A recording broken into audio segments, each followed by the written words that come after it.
Oye, ¿para qué? ¿Puedo compartir pantalla de una vez? Que supongo que tenemos que grabarlo.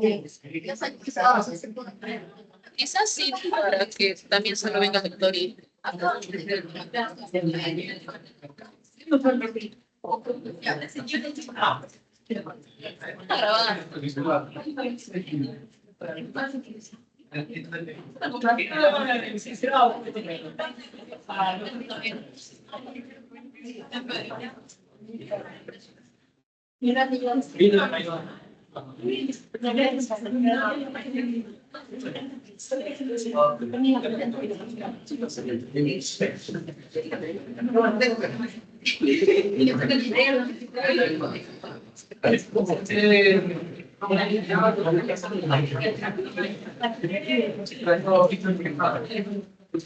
No, no.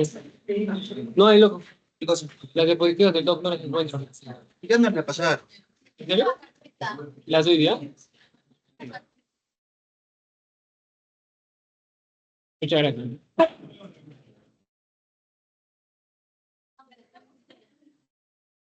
Gracias. Para que no sospeche. Pero bueno, bien.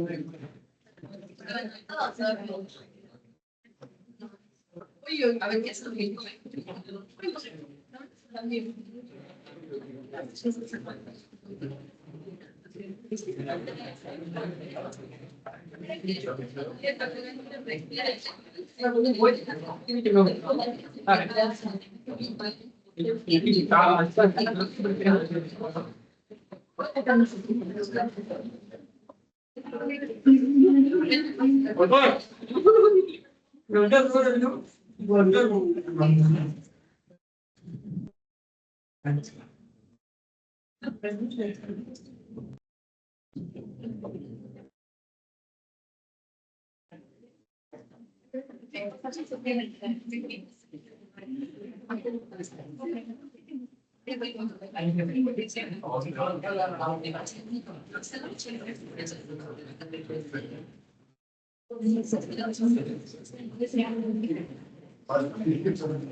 ¿Pueden cerrar la puerta?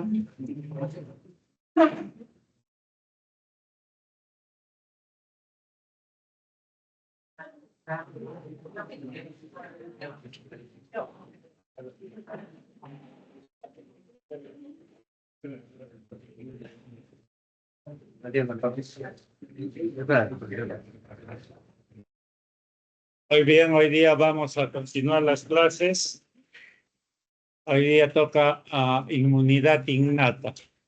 La inmunología está dividida en dos grandes clases: inmunidad innata, inmunidad adquirida.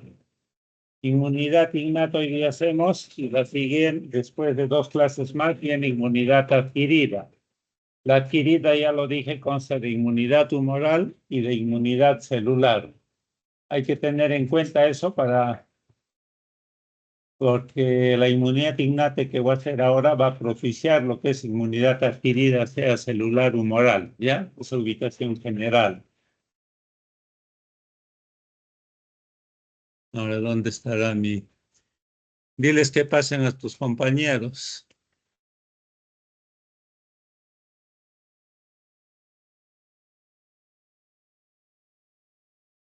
Entonces, este sistema inmune innato o natural, en forma natural, genera una respuesta inmunitaria, constituye la primera línea de defensa. Genera una rápida pero incompleta respuesta inmunitaria, ¿sí? Rápida pero incompleta. Hay mecanismos externos de inmunidad innata que no los voy a tocar. Y sí, los mecanismos internos. Factores solubles como las vías del complemento, determinadas citocinas. Y células fagocíticas, mayormente los macrófagos, células dendríticas interdigitantes. Son las principales células de inmunidad innata. Veamos citocinas de inmunidad innata. Cuando nuestros macrófagos que están en todos los tejidos captan a un determinado antígeno, un microorganismo, ellos van a generar estas interleucinas. Factor de necrosis tumoral alfa, interleucin 1, interleucin 6. Hay otras también, la 12, 18. Ellas son citocinas proinflamatorias. Ese proceso inflamatorio tiene como objetivo atraer células para destruir a esos microorganismos. Estas citocinas proinflamatorias al mismo tiempo ocasionan daño en nuestras células, un proceso inflamatorio que puede dañar mis propios tejidos. Otro mecanismo de defensa intrínseco son estas proteínas del complemento. Proteínas del complemento que están normalmente circulando en la sangre en forma inactiva, ¿ya? Estas proteínas del complemento, cuando ingresa un microorganismo de rojito, puede activar a estos componentes. Son como 20 componentes. Comienzan en el C3b, componente C3, perdón, C3. Y así en cascada van activando otros componentes. C3a, C3b, C5a, etc. Del C5 al C9 se juntan y forman lo que se llama complejo de ataque de membrana. El mismo que va a atacar, va a producir poros a la membrana de estos microorganismos, consecuentemente los va a matar, los mata, ¿ya? Sistema de complemento, vía alterna se llama eso. Pero hay otra vía que es vía de las lectinas. Vías de las lectinas.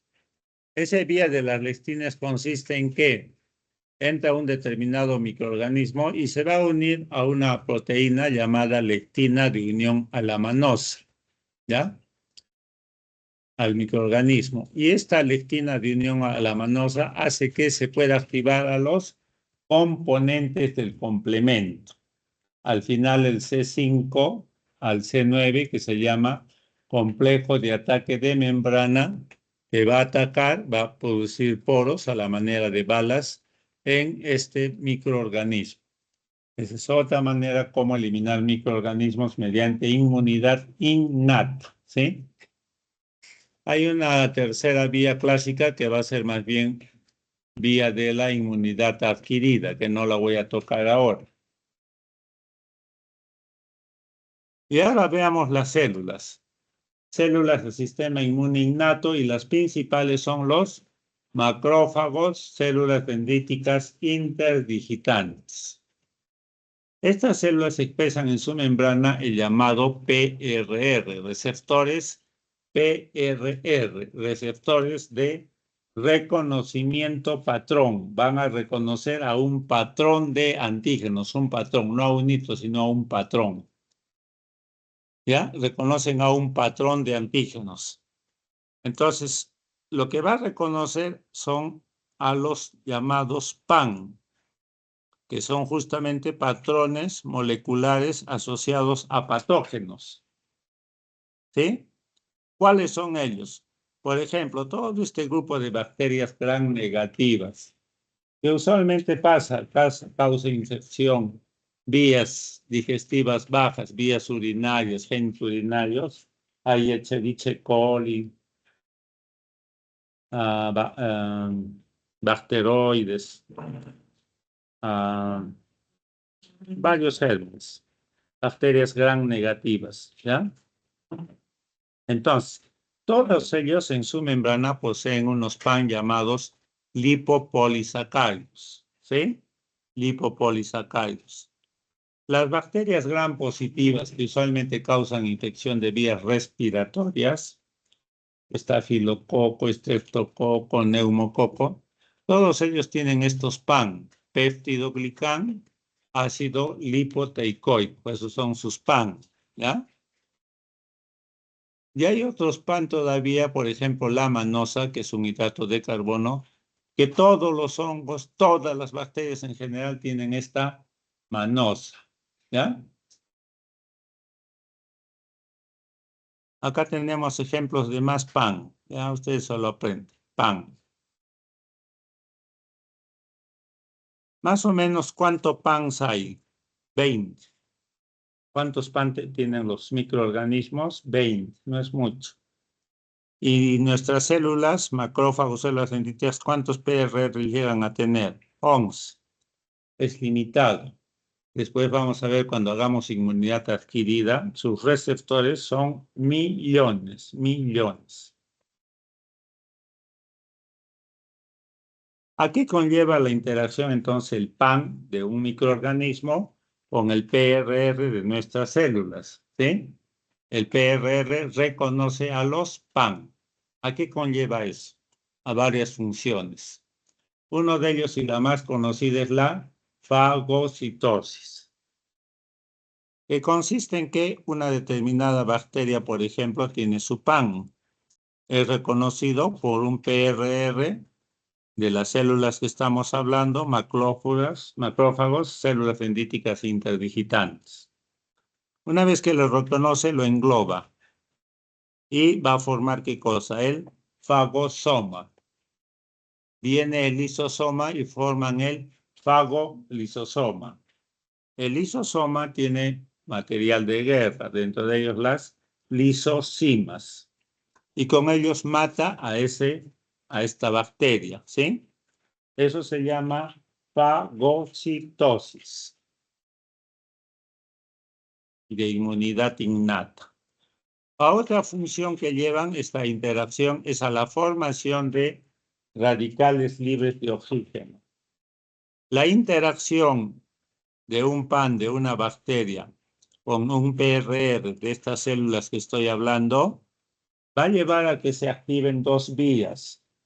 Uno llamado la vía de las Schunn-pentosas fosfato, vía que va a permitir que interaccionen esta enzima NADPH2 con una molécula de oxígeno, de O2. Y esto va a formar ¿qué? El O2 negativo. O2 negativo que viene a ser solo una molécula de oxígeno. Y eso se llama anión superóxido. Este anión superóxido va a unirse a una molécula de agua para formar ¿qué cosa? El H2O2, que es el peróxido de hidrógeno. Ambos, anión superóxido y peróxido de hidrógeno, son radicales libres de oxígeno. Estos sirven para matar, eliminar a estas bacterias, ¿sí? Y mediante esta vía de la cadena respiratoria en la membrana interna mitocondrial, que hace que se junte esta enzima NADH2 con una molécula de oxígeno O2, que se forme también el anión superóxido y después el peróxido de hidrógeno, ¿ya? Para eso se forman radicales libres de oxígeno en exceso, para eliminar en esencia microorganismos. Otra función es la de formar óxido nítrico. Y esto sucede cuando el microorganismo es una bacteria gram negativa, que tiene como PAN a un lipopolisacárido. Este se une a un PRR de las células y producto de esta unión van a activar vías. Al final pasan al núcleo y se activa un gen que se llama gen de respuesta inflamatoria, cual va a codificar y después va a producir una proteína. Esa proteína es una enzima llamada la INOS, óxido nítrico sintetasa inducible, cual actúa sobre un sustrato llamado la L-arginina para transformarla en citrulina, cual sale fuera de esta célula y se convierte en óxido nítrico. El óxido nítrico también es un poderoso radical libre de oxígeno que sirve para eliminar a estos microorganismos, bacterias gram negativas, ¿sí? Otra función es que van a activar diversas vías de señalización, proteínas, ¿ya? Si yo lo leo acá no entendemos nada y en el gráfico sí más o menos se entiende. Un PAN de un microorganismo interacciona con el PRR de nuestras células que estamos hablando.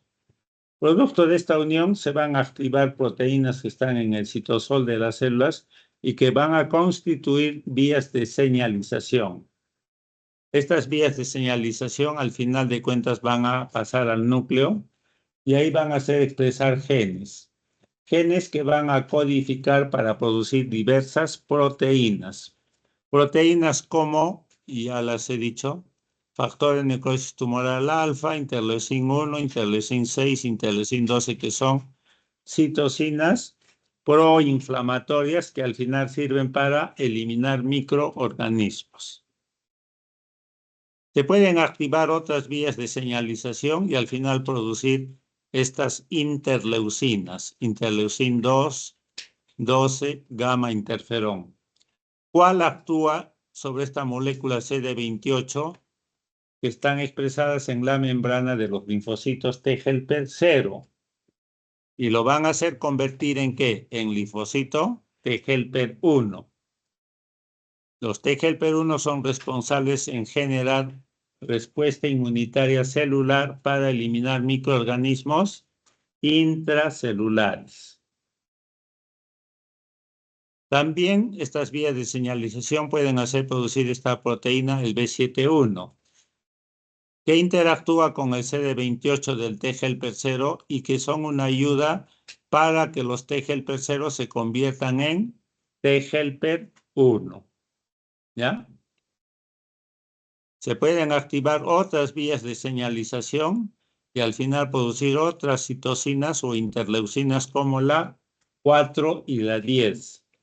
¿Cuál interacciona con el CD28 de este linfocito T helper para hacerlos diferenciar en linfocitos T helper 2, que son los responsables en generar respuesta inmunitaria humoral, encargada de eliminar microorganismos extracelulares. Igual, las vías de señalización pueden hacer producir otra proteína llamada B7-2. Interacciona con el CD28 de los T helper 0 y son una poderosa ayuda para los que T helper 0 se conviertan en T helper 2. T helper 2. Entonces hay PANs tipo 1. Los PAN tipo 1 pertenecen a las bacterias intracelulares, que al final de cuentas van a hacer producir ¿qué cosa? Linfocitos T helper 1. ¿Sí? T helper 1, inmunidad celular, eliminación de bacterias intracelulares. Y hay los PAN tipo 2. Los PAN tipo 2, que los tienen las bacterias extracelulares, van a hacer producir que se induzca al final hacia linfocitos T helper 2, responsables de generar inmunidad humoral para eliminar bacterias extracelulares fundamentalmente, microorganismos extracelulares, ¿ya? PAN 1 y PAN 2. Otra función está dada cuando los microorganismos tienen como principal antígenos ya no proteínas, péptidos, sino lípidos. Por ejemplo, el Mycobacterium tuberculoso tiene como principal antígenos en desencadenar respuesta inmunitaria a lípidos. Este es el lipoarabinomanán del Mycobacterium tuberculoso, que es un PAN. Interacciona con su PRR, vías de señalización, y al final se produce esta proteína llamada el CD1. Proteína CD1 que le sirve para presentar antígenos lipídicos. ¿A quién lo va a presentar? A esta célula. A la célula T, al TCR de la célula T natural killer. Esa es otra función.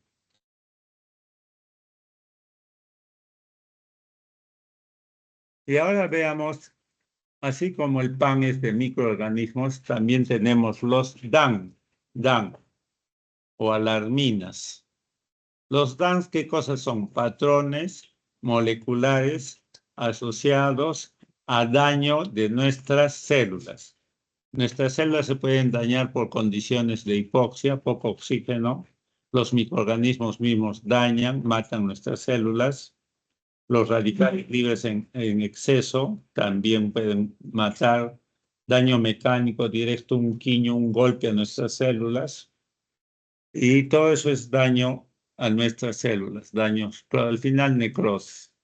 Esos restos celulares de esas células que han entrado en necrosis, en muerte, se llaman DAN. Y esos DAN como tal también pueden ser reconocidos por PRR. ¿Sí? Los DAN pueden ser reconocidos por PRR. Se activan las células, macrófagos, células dendríticas, y al final hacen liberar citocinas proinflamatorias. Tenemos varios patrones moleculares endógenos o asociados a daños, los DAN. Acá tenemos cuando las células mueren, se forman estos restos celulares, ¿ya? Y todos estos restos celulares, los DAN, van a ser reconocidos por PRR. Igual, es producto de este reconocimiento, vías de señalización, al final genes y al final producción de proteínas proinflamatorias. ¿Sí? Interleucin-1, factor de necrosis tumoral, etc. Y ahora veamos con un poquito de detalle los PRR, ¿sí? Los PRR. Hay PRRs de membrana, y hemos estado viendo más o menos esto. Hay receptores lectina tipo C y otros que vamos a ir viendo. Y también hay PRR solubles que están sueltos en la sangre, en el plasma, que vamos a ver también al final, ¿ya? Entonces, este tal vez sea el principal PRR de membrana. Se llaman receptores de lectinas tipo C. Receptores de lectina tipo C. Número 1 y el principal es el receptor de manosa. Este receptor de manosa se va a unir a su respectivo receptor de manosa, que lo va a expresar un microorganismo extracelular. Tiene ahí la manosa, como pan, manosa. Este tiene su PRR, que es el receptor de manosa. Ahí lo tenemos. Producto de esta unión, las células que estamos hablando, macrófagos, células dendríticas interdigitantes, se van a activar, van a formar el fagosoma, después el fagolisosoma y después muerte. Eso se llama fagocitosis, ¿sí? El receptor de manosa entonces va a propiciar ¿qué cosa? La fagocitosis. Y hay otro receptor de lectina tipo C llamado receptor dectin. El receptor dectin acá lo tenemos expresado en nuestras células que estamos hablando. Este receptor dectin va a reconocer a quién. En general a los hongos, pan de hongos. Producto de esta unión se va a producir también ¿qué cosa? La fagocitosis de los hongos. ¿Ya? El dectin puede estar junto con este receptor TOLAI4 y así los dos juntos reconocer a hongos en general y a Mycobacterium, como el Mycobacterium tuberculosis. Activan vías de señalización, factor nuclear kappa beta y al final produce citocinas proinflamatorias como el factor de necrosis tumoral. ¿Sí? Un segundo grupo de PRCs de membrana son los receptores scavenger, CD36. Scavenger, CD36, que acá los tenemos. Estos son los receptores scavenger. Scavenger es basura, o sea, van a reconocer basura.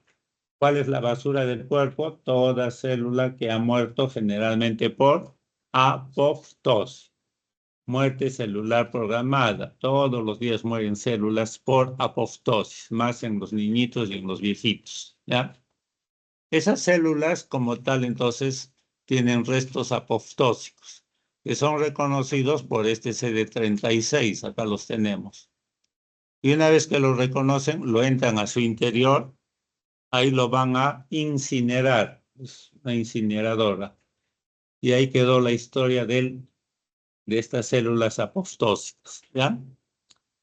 Ahí nomás quedó la historia. No producen un estado inflamatorio, no. Esa es la principal función de los receptores scavengers. Y hay otros receptores PRR de membrana que son los receptores Toll-like o TLR. Estos receptores se van a encontrar en las células que estoy comentando, pero adicionalmente en otras como células del epitelio intestinal, en células de las fosas nasales y también en estas células de inmunidad adquirida, linfocitos B, linfocitos T. ¿Sí? Estos receptores Toll-like son 11 familias, cuales se van a ubicar mayormente en la superficie, en la membrana de macrófagos, células dendríticas interdigitantes. El receptor Toll-like 1 es un receptor de lipoproteínas no convencionales. El 2 es receptor del peptidoglicán y el ácido lipoteicoico de bacterias gram positivas. El 3 es receptor de virus RNA de doble cadena. Virus RNA de doble cadena. El 4, receptor de lipopolisacáridos de bacterias gram negativas. El 5, receptor de flagelina de estas bacterias, flagelos, la listeria. El 6 es receptor de micoplasmas. El 7 y el 8 es receptor de virus RNA de simple cadena. El 9 es un receptor de virus DNA. Algunas bacterias DNA también. El 11 es receptor de protozoarios. SUPAM, el profilín. Estos son los principales receptores, ¿ya? Principales, pero vamos a ver que estos receptores Toll-like pueden compartir también a otros PAN. Entonces, están agrupados en dos grupos. Si yo leo, no se entiende nada. Están ubicados en dos grupos. Uno, en la membrana celular de las células que estoy hablando. Y dos, en la membrana de estas organelas que son los endosomas. Quienes están en la membrana celular es el receptor Toll-like TLR1, el 2, el 4, el 5, el 6, el 11, el 10 también. ¿Y quiénes están en la membrana de los endosomas? El 3, el 7, el 8 y el 9. Y ellos van a reconocer lo que les he dicho anteriormente y acá está expresado, ¿sí? Acá están los PAN de los microorganismos que van a reconocer. Acá en la membrana pueden reconocer uno o más, ¿sí? Uno o más PANs. Pero lo principal es lo que les he dicho en el gráfico anterior. Estos son los receptores Toll-like. La principal función de estos receptores Toll-like, al final de cuentas, es también producir citocinas proinflamatorias, ¿ya? Citocinas proinflamatorias. Y también van a producir lo que se llama péptidos antimicrobianos. Péptidos que van a reaccionar, que van a eliminar los microbios. Esas son las dos principales funciones de los receptores Toll-like.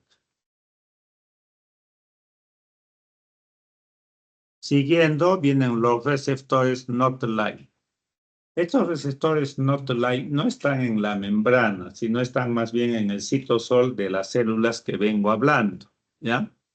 Ahí van a estar estos receptores not-like llamados también NLR, ¿ya? Y donde van a reconocer también pues a los PAN o DAN. También a los DAN. Son varios receptores no-like, como 4, que están en el citosol de las células que vengo hablando. El principal se llama NALP3 inflamasome. Está constituido de varias proteínas, el NALP3, el ASC, el cardinal y la procaspasa 1. Este receptor NALP3 inflamasome va a reconocer a un determinado PANS, de un determinado microorganismo, con ayuda de ATP ingresa. Al ser reconocido, hace que todo este componente se libere esta procaspasa 1 en forma de caspasa 1. Caspasa 1. ¿Y qué va a hacer este caspasa 1? Veamos acá.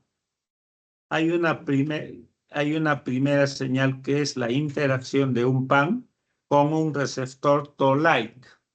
¿Sí? Esto va a activar vías de señalización, proteínas, que al final pasan al núcleo de la célula para hacer expresar genes que codifican para producir estas proteínas. Prointerleucin 1 beta, prointerleucin 18. Estas salen como tal, estas proteínas salen del núcleo y van a ser activadas por la caspasa 1 y las convierte en interleucin 1, interleucin 18, que son citocinas proinflamatorias. Cuando hablo de proinflamación, al final me sirve para destruir a estos microorganismos, a estos PAN. Todo proceso inflamatorio también causa daño a mis tejidos. Veamos estas células epiteliales de barrera. Cuando hablé de las mucosas dije que había células epiteliales. La mayoría de células que están en las mucosas son células epiteliales que pertenecen a inmunidad innata. Estas células epiteliales, sobre todo las intestinales, van a tener receptores Toll-like que van a reconocer a PRRs. Y van a tener también en su citosol receptores NOT-like 1,2-NLR. Este receptor Toll-like va a reconocer a un determinado PANS de un microorganismo patógeno. Lo reconoce y después con ayuda de la segunda señal, los receptores Toll-like, segunda señal. Primera señal PANS, receptor Toll-like. Segunda señal PANS, receptor NOT-like, ¿sí? Células epiteliales. Acá tenemos en la mucosa un microorganismo patógeno con su PAN que une al receptor Toll-like. Primera señal, después se une al NOT-like, segunda señal, y después ya se van a activar genes que producen proteínas. Proteínas como interleucinas proinflamatorias, factor de necrosis tumoral, interleucin 6, entre otros, ¿ya? Citocinas proinflamatorias. Y también van a producir péptidos antimicrobianos. Péptidos que van a reaccionar contra estos microorganismos para eliminarlos, ¿ya? Péptidos antimicrobianos. Y ahora veamos receptores solubles. PRR solubles, que están sueltos, que están solubles en la sangre, en el plasma, ¿sí?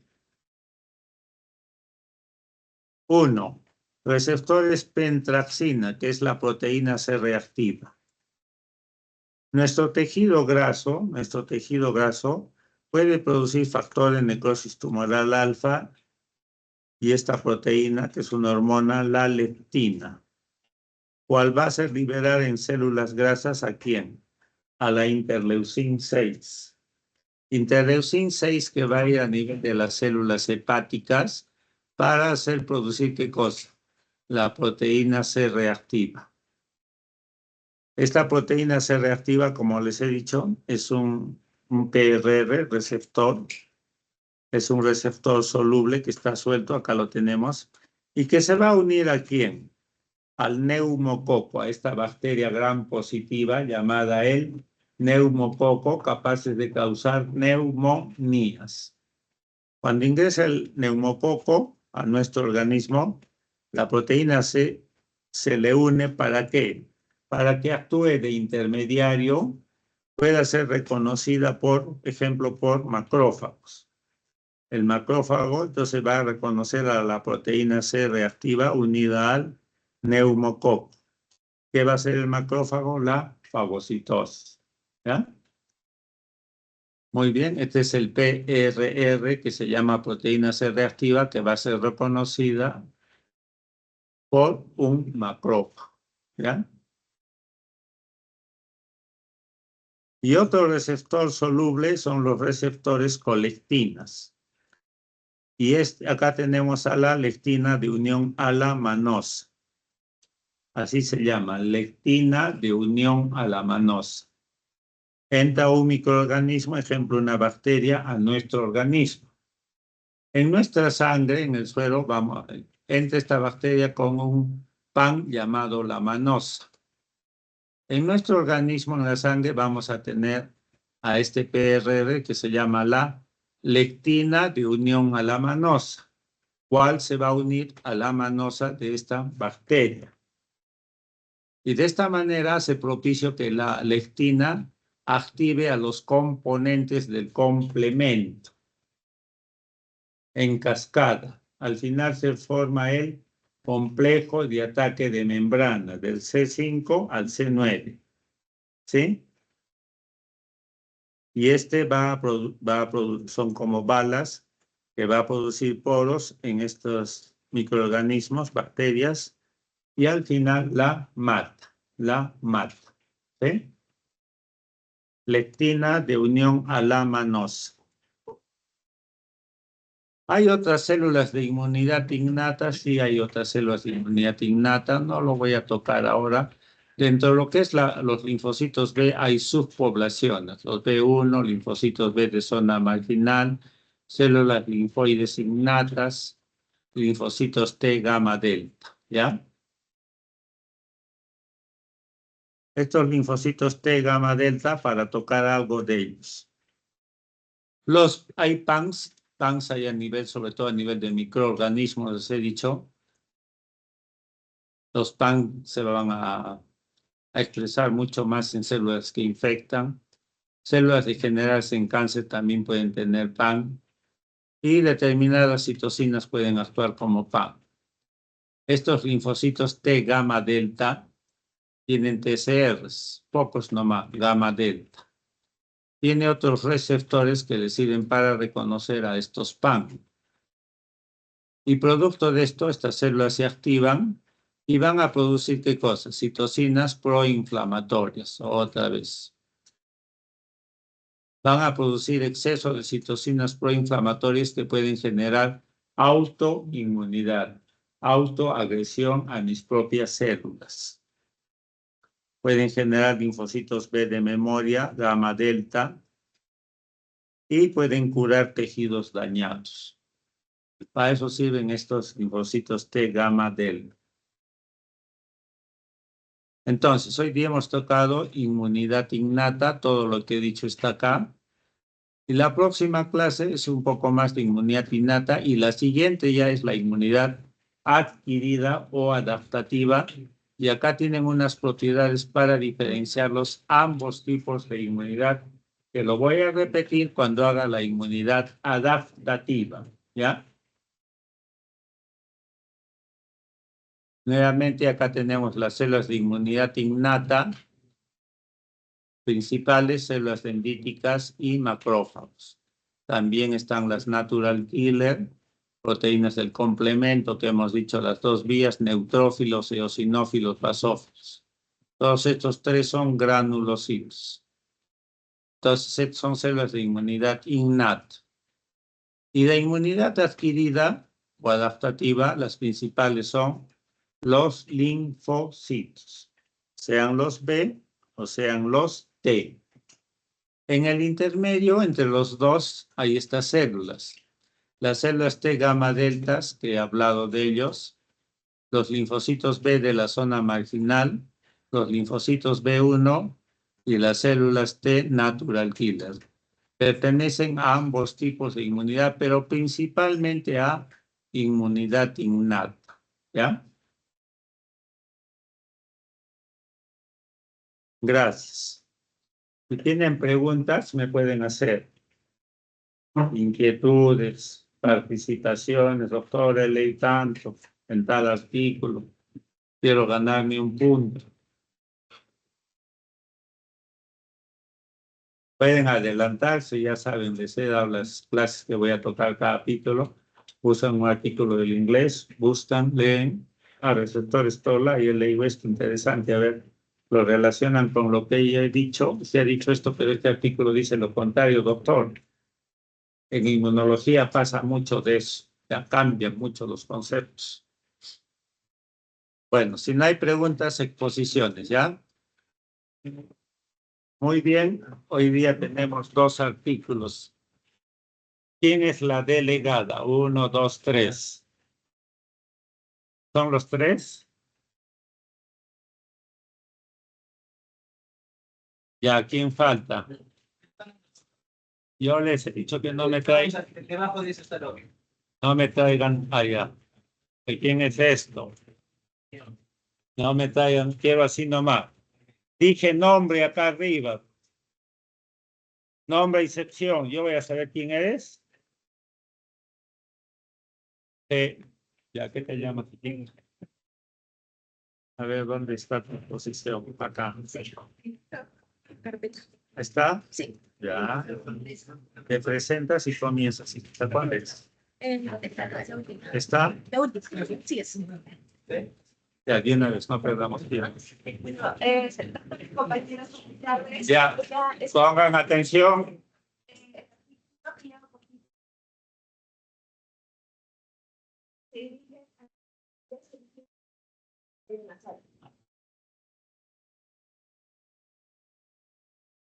Bueno, este artículo tiene por finalidad demostrar mediante una vacunación nasal a los ratones la ubicación de los nichos inmunológicos específicos de las secreciones de las células que secretan inmunoglobulina A. Este tipo de vacunación nasal, cuando ocurrió el COVID, se quiso aplicar para tener una protección superior en las vías respiratorias superiores, pero por la falta de conocimiento que se tenía sobre el origen de las células plasmáticas secretorias de inmunoglobulina A, no se aplicó para todos. Bueno, este artículo nos explica que la vacuna provoca que haya una respuesta inmune humoral contra los patógenos que se transmiten a partir del aire. Y bueno, esto provoca de que los linfocitos B se expandan en la cúpula subepitelial, la cual se encuentra debajo del epitelio respiratorio de los tejidos linfoides asociados a la nariz, que es llamado el NAT. Bueno, y también nos menciona de que la PSGL1 tiene un papel importante para la liberación de glucositos hacia el NAD, y de esta manera se demuestra de que los linfocitos B se encuentran como alojados en los cornetes a través de la circulación alrededor de las estructuras glandulares. También menciona que la CCL28, que es una quimioquina, en la cual atrae a los leucocitos hacia los cornetes, y ya de esta forma, pues, se demostró de que... bueno, acá en esta imagen, por ejemplo, podemos observar a los ganglios linfáticos, que se realizó mediante la técnica del PPLSM, que es una técnica de imagen avanzada, en donde podemos observar a los linfocitos B, que están de color verde, y a los linfocitos T, que están de color rojo. Al ratón, en este caso, se le inyectó GFP, que es una proteína verde fluorescente, más los linfocitos B y rosa 26CD4, que es una herramienta poderosa para poder explorar las funciones genéticas y moleculares de los tipos de ratón. Y, en esta imagen podemos observar el NALT en diferentes días después de la administración de la vacuna, en donde se puede observar que en el análisis que se realizó, el NALT principalmente está compuesto por zonas de linfocitos B y pequeñas áreas de linfocitos T en las regiones intrafoliculares. Entonces, por lo tanto, se llegó a la conclusión de que en respuesta a la vacunación, los intestinos glandulares y los cornetes crean como un nicho inmunológico en donde albergan a los linfocitos B, que son los encargados de producir a la inmunoglobulina A. Muy bien, aplausos para su compañero. Si alguien quiere participar, lo puede hacer.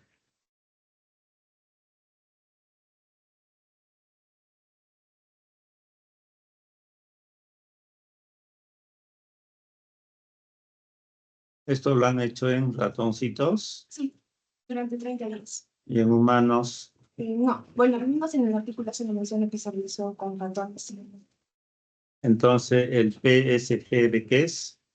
Es como la que guía a los leucocitos hacia los leucometes, para que eso se demostró, o sea, se le inyectó eso para que también se demuestre que ahí llegan las inmunoglobulinas A través de los linfocitos B.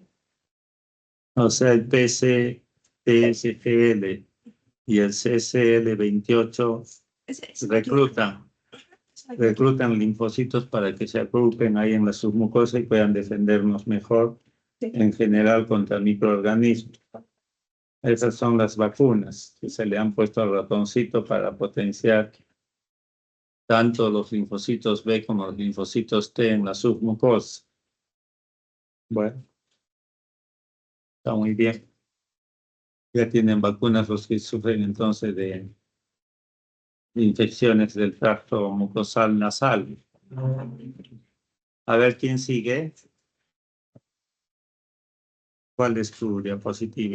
Es el siguiente. El KNK. Acá, ya. Buenas tardes, doctor. Buenas tardes, compañeros. Les voy a presentar un artículo del cual titula Células Natural Killer con receptores antígenos genéricos como inmunoterapia contra la leucemia inviable aguda. La siguiente ¿Qué diapositiva. es el TAR? Receptores de antígenos quiméricos. Quiméricos. Entonces se representa quimérico. Es que está en inglés. Chimérico. Ya. La leucemia inviable aguda es un tipo de cáncer que afecta principalmente a las células de la médula ósea roja. Por tanto, en allí va a haber una proliferación excesiva de estas células mieloides anormales que van a reemplazar a las células mieloides normales. Una de las características que se ha presentado en este tipo de cáncer es de que presentan una heterogeneidad clonal, por tanto hace difícil la quimioterapia. En un inicio, el tratamiento fue quimioterapia y medicamentos que modificaban el ADN de estas células tumorales. Ahora, en la actualidad, se está utilizando lo que son los trasplantes de células madre y también lo que se está utilizando son modificaciones de las células T o CAR-T. Ahora, en la siguiente diapositiva. ¿En qué consiste la tecnología CAR-NK? Pues la CAR-NK combina, per se, la naturaleza propia de las células natural killer en eliminar estas células cancerosas y además de ello, aumentar su especificidad y su potencia. Bien, en esta imagen se puede ver que esta célula natural killer con su CAR se va a activar y va a recepcionar el antígeno de esta célula tumoral.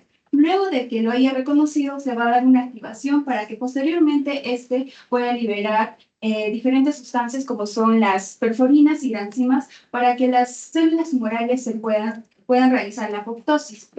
Entonces, aumentando esto, una de las ventajas que tuvo esto fue que las CAR-NK pueden actuar tanto con las CAR, o sea, dependientes de estas o independientes de estas. Otra de las ventajas en comparación con las CAR-T fue de que hay una menor posibilidad de causar neurotoxicidad. En la siguiente diapositiva nos va a mostrar la forma en que se extraen.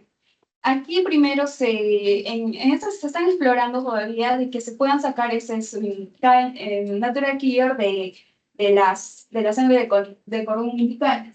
Bien, el procedimiento es este.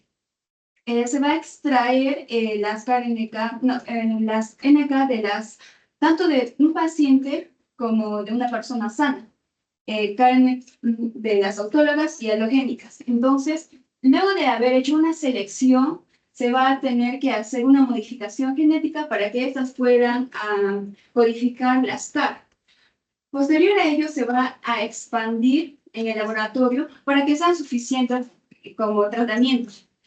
Luego de ya tener lo suficiente, se va a tener que realizar la infusión ya al paciente.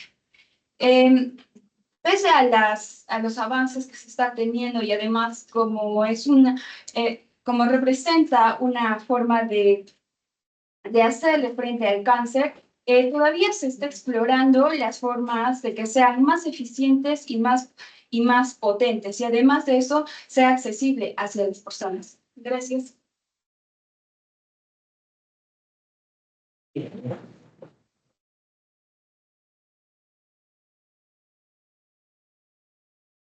Participaciones.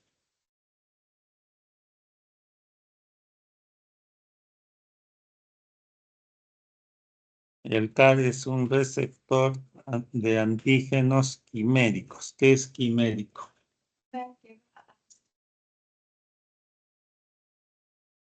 Una modificación que se hizo a esas CAR para que pueda recepcionar directamente a un antígeno de una célula cancerosa. A ver, el receptor antigénico quimérico. No te entiendo. Quimérico es dos cosas. Dos.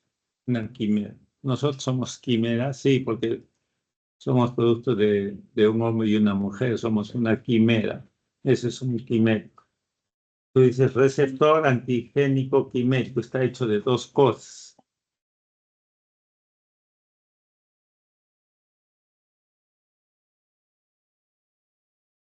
Ese receptor quimérico sirve para reconocer células que han degenerado en cáncer, células leucémicas que han degenerado en cáncer. Células son de glóbulos blancos, de glóbulos rojos. La leucemia. Tú has dicho roja, pero es un cáncer de células blancas, el leucocitos. A ver.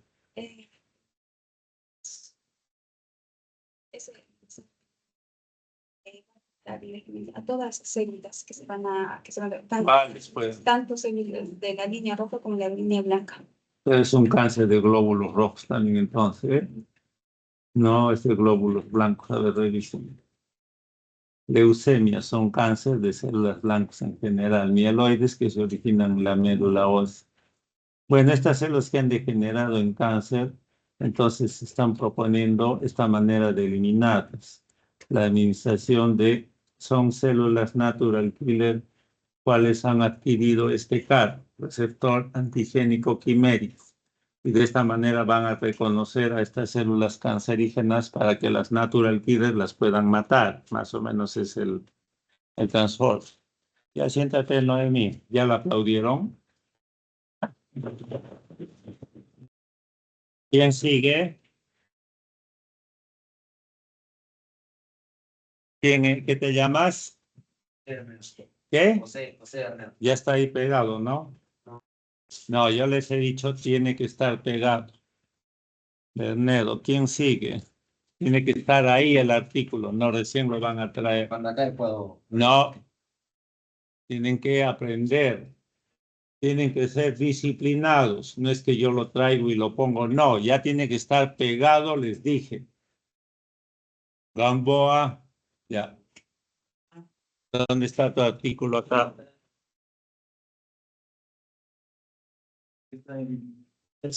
¿Este? No, es de arriba, ese. Ya, comienza.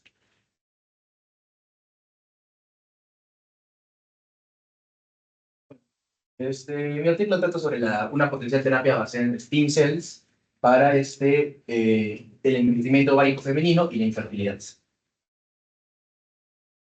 Bueno, primero voy a explicarles unos conceptos básicos como lo que es el envejecimiento ovárico. Este es un proceso natural donde los ovarios reducen su capacidad de producir óvulos y hormonas sexuales. Esto es un proceso natural y suele ocurrir antes del envejecimiento normal de los demás órganos, que suele ser unos 10 años antes, usualmente la de 40 años de las mujeres. Y luego viene el problema que es la insuficiencia ovárica prematura, llamada POI. Esta es una condición donde la función ovárica disminuye mucho antes de los 40 años. Esto causa menorrea, niveles bajos de estrógenos y altos de gonadotropinas. Esto afecta aproximadamente al 1% de las mujeres, que si bien puede parecer poco, esos son un total de 397 millones de mujeres aproximadamente en el mundo. Entonces, ahora sí, ¿cómo llegamos al POI? Esto es un ovario joven, y aquí tenemos un ovario con POI. Para medir la función ovárica se usa la cantidad de folículos, el medimiento de hormonas y la prueba genética. Hay varios factores que causan el POI. como puede ser la genética, los factores mitocondriales, el estrés oxidativo, el acortamiento de telómeros, factores ambientales, incluso el microambiente del propio ovario. Pero lo que nos interesa, más que saber por qué es lo que ocurre, pero por favor, es la terapia. Aquí por ejemplo no vale con pollo. Y lo que este estudio ha hecho ha sido insertar células madre. Al momento de insertar las células madre, lo que ocurre es que se ha visto una antiapoptosis, ha habido proliferación, angiogénesis, creación de nuevos vasos y antioxidación y antifibrosis. Esto, al momento de estudiarlo, se vio que era más que nada por dos vías de señalización. La vía de crecimiento, índice de crecimiento insulínico alfa, perdón, y el factor de necrosis tumoral alfa. Como parte de esto, tenemos entendido que el factor de necrosis tumoral alfa es un proinflamatorio. Y el momento de que las células madre, los TIM6, son insertadas, producen un efecto antagónico, principalmente por la interleucina 10, que como sabemos es un antiinflamatorio. Y hace un efecto antagónico que lo que hace es neutralizar el efecto proinflamatorio de los ovarios con pollo. Y luego el índice de crecimiento insulínico lo que hace es una regeneración de tejidos. Por eso provoca la angiogénesis, que es la generación de nuevos vasos, y además la regeneración y crecimiento de nuevo tejido de células de la granulosa. Y haciendo el mantenimiento y la maduración de algunos nuevos folículos.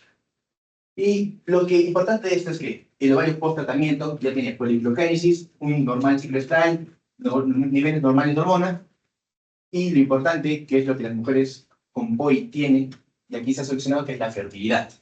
Pueden de nuevo ser fértiles. Y un estudio aparte que fue un derivado de stem cells son los exosomas, que son las vesículas extracelulares que contienen proteínas, ARN y microRN, que facilita la comunicación celular y la transferencia de información genética. La función principal de las exosomas de los exosomas milipoid es la protectora. Estas pueden proteger las células ováricas del daño oxidativo y mejorar la función mitocondrial. Aquí el que más resaltó fue el exosoma miRNA 320A, que lo que hace es regular la sirtuina número 4, que en lo que hace en este caso en el ovario es la regulación de hormonas y el crecimiento ovario. Y se hizo primero un estudio en animales, donde se mostró mejoría. Y luego se hizo un estudio preclínico a ciertas mujeres, que hubo una mejoría en el pollo, llegando incluso a algunas mujeres llegar a poder ser fértiles nuevamente. Bueno, es una etapa experimental todavía, pero sin embargo, gracias a las células madres, hay un gran potencial terapéutico para tratar el envejecimiento ovárico y el pollo. El impacto potencial de estas terapias es que se pueda transformar el manejo de la fertilidad y la salud reproductiva en mujeres, como el POI y otros trastornos ováricos. Gracias. Intervenciones. Preguntas. Nadie te quiere preguntar. Qué pena. A ver, compañero, que no has puesto sal por última vez era.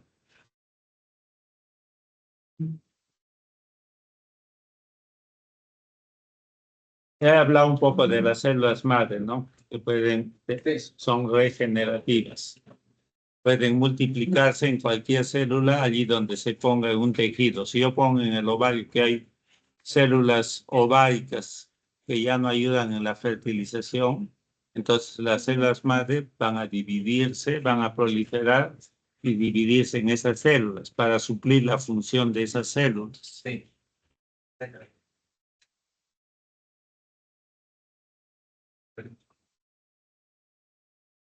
Esto es lo que no quiero, ¿ya? Para otras veces no quiero esto. Última vez. No me vengan después que esto, que el otro, ya sabe.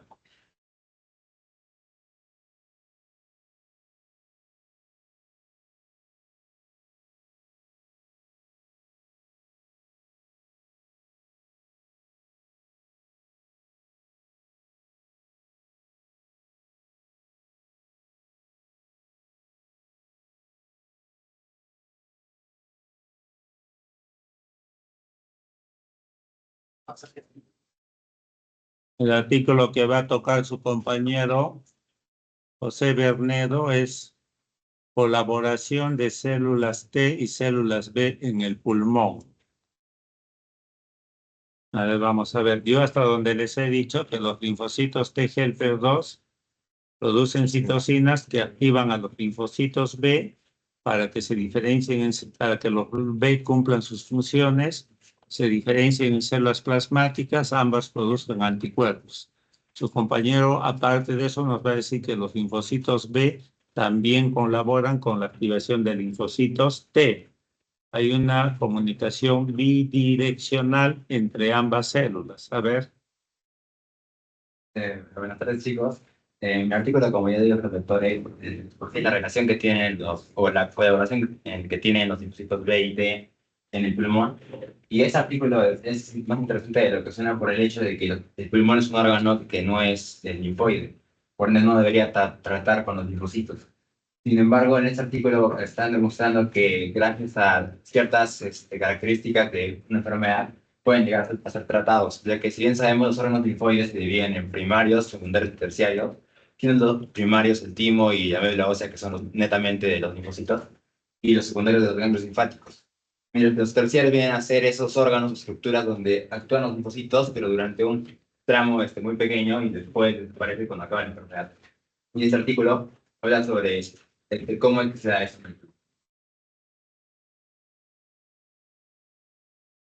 Bueno, en este gráfico tenemos la información de cómo se da de por sí en un órgano linfoide la unión de los linfocitos B con los linfocitos T. Tenemos al linfocito B que va a presentar a través de su receptor CMH1, va a presentar el antígeno que ha recibido del virus, en este caso, ingresando. Lo va a presentar a las células T helper, y las T helper van a tener que diferenciarlo entre la TH1 y TH2 si es intracelular o extracelular. Las células B o linfocitos B se activan mediante dos maneras. Uno, cuando reconocen un antígeno, y dos, cuando lo tienen que presentar a un linfocito T. Mientras que los linfocitos T se dividen en dos, como ya conocemos, que son los CD4 o las T helper o colaboradoras, y las citotóxicas o CD8, que están inactivas hasta el momento en el que, en el caso de la T helper, hasta el momento en el que tiene que presentar el antígeno, o cuando se le presenta, le por una célula presentadora de antígeno, y la CD8 en el momento en el que tiene que asesinar al virus o el patógeno que está dentro.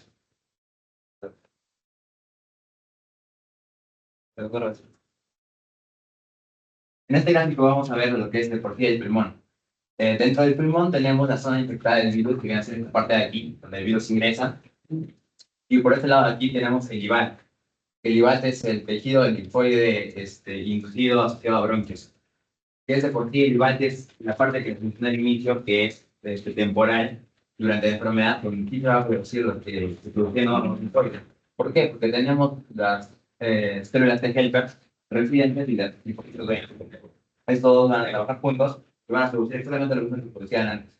Al juntarse, van a producir, gracias a las CCR6 y CXR3, el IVAL BRM, que es la célula del linfocito B residente que tiene memoria, que se va a mantener dentro de este órgano al momento de finalizar la enfermedad y en este momento también, para poder guardar, por así decirlo, con memoria de lo que es la enfermedad, porque en caso llegue a entrar otra vez en una enfermedad, puede atacarla.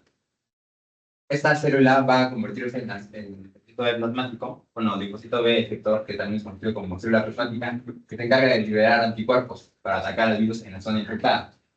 También dentro del IVAL, que es la zona donde se están produciendo todo este proceso, los linfocitos T helper residentes que están aquí, con ayuda de la interleucina 21, al secretarla, van a ayudar a que la inmunoglobulina A pueda atacar a estos antígenos del virus que están ingresando y pueda a la vez darle más vida y más tipo de duración a la CD8-PRM, que es la célula citotóxica, que se va a encargar de tener memoria también.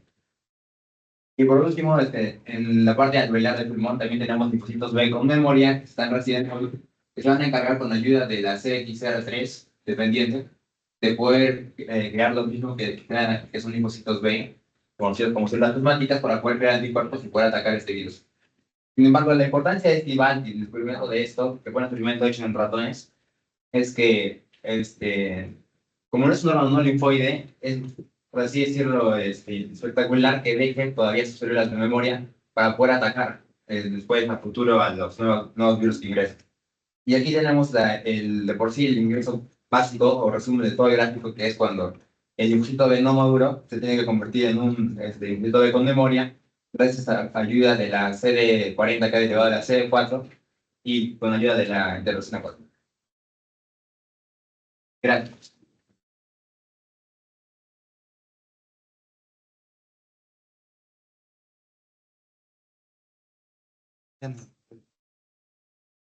Muy bien, ¿alguien quiere participar? A ver. Bueno, sí, doctor.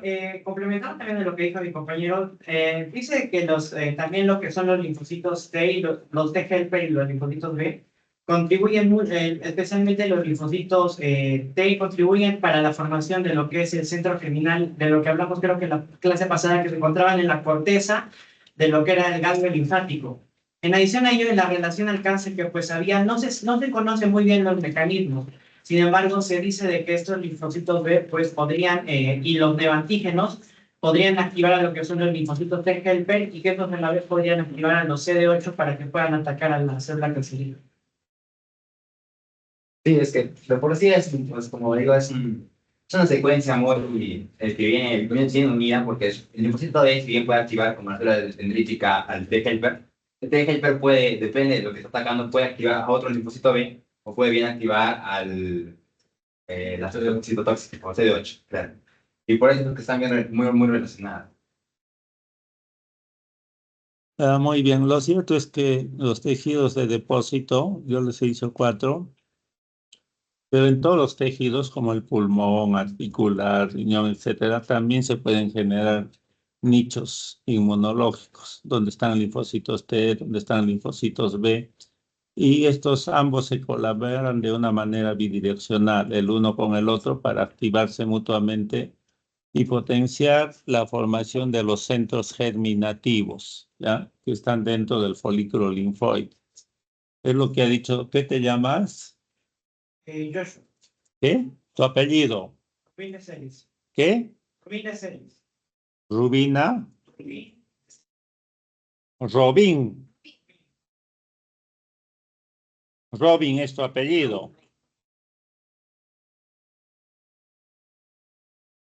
No hay acá Rubín. No estás en la lista. No te has matriculado. ¿Qué ha pasado? ¿Cómo se llama? Sí. Perdón, estaba buscando la... De hecho, doctor, en el artículo también menciona que en el pulmón se forman nichos donde puede almacenar el T helper con memoria residentes durante el proceso de inflamación para que puedan estar aseguradas y en el momento que tengan que atacar necesariamente. Siempre se genera memoria, son linfocitos B de memoria residentes. Cuando ingresa por segunda vez ese microorganismo, el BCR de ese linfocito de memoria rápido lo reconoce y rápido lo elimina. Está muy bien, ya, siéntate. Muy bien, entonces así van a ser las exposiciones, ¿ya? Ustedes pueden leer después, doctor, me falta un puntito para aprobar el curso. ¿Quién tiene la culpa, el profesor o el estudiante? El estudiante que nunca participó dándoles yo oportunidad. Muy bien, muchachos. Pueden levantarse y pueden retirarse, ¿ya?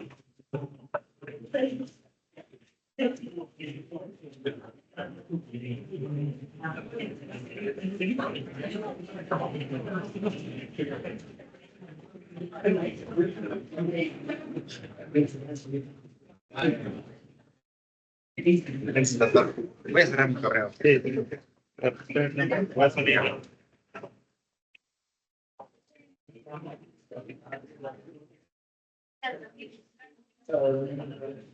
Ya, ya. Luego. ¿La grabación la paro? ¿Sabes? Sí,